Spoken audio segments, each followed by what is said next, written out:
Today we're doing everything on sticks. Now call it what you want. A sousati, a bruschetta, a satay. We don't care. We're going to kick this braai off with one of my favorites, the good old espetada done on a bay leaf skewer.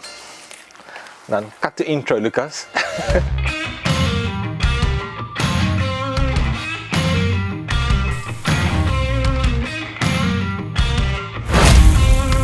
So for this recipe you'll need good quality beef. So usually it's done with nice thick chunks of rump, but I also prefer sirloin. We've got garlic, coarse salt, bay leaf, and not traditional, but I do like it, a bit of lemon at the end. This is a skewer that we cut from a bay leaf branch, okay? So if you don't have a bay leaf tree in your garden, I suggest you plant one. They give you a lot. I mean, they're very flavorful and you can use these guys really well. Now, as you grill the meat on the skewer, it's going to release a lot of flavor. That's quite unexpected, but delicious. So how do we do this? We kick off with our nice thick cut bits of sirloin, okay? And we want to keep them as thick and as big as possible. So I'm going to cut each one of these thick steaks into 4. There we go. We'll have to make a little hole just for the skewer to get through the fat. And we'll alternate them, sort of one fatty bit and one lean bit. Now that is a thing of beauty. Let's set that aside for a second. To make our seasoning for this is super simple. So we're going to start with garlic that we're going to just chop coarsely. To that we're going to add bay leaf that we're also going to chop coarsely.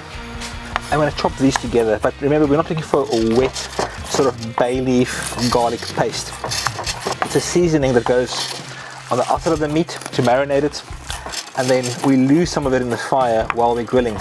But by that time it would have done its job by lending the meat as much flavor as possible. This could almost be the best anti-vampire medication. A wooden stick and garlic, and now quite a bit of salt. And we rub all of those together. We rub it into our meat and we push it in and pat it in as best we can.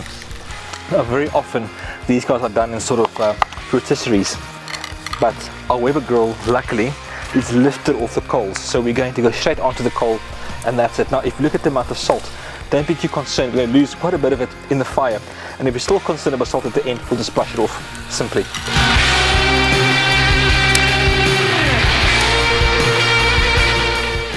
And now for the last turn and a bit of fun. So I say, there we go. Look at that. Because we're braaiing in a Weber, we can do things that you can't do otherwise, okay? So our espetada is just about there, and now we're going to do the last little layer of flavor, and that's a bay leaf smoke. So just fresh bay leaves on the fire. You can hear the crackle. So we're going to give this guy time to rest for a few minutes before we finish it. So to finish off with is a really nice little bit of lemon, and we can then carve beautiful perfectly cooked bits of beef. Smells great, huh? A very cool and super simple way to cook great beef. Rump or sirloin, remember? And that's it. Perfectly cooked, great flavor, simple. Bay leaf, a little bit of garlic, and coarse salt with lemon. This is it. Purity and flavor at its best.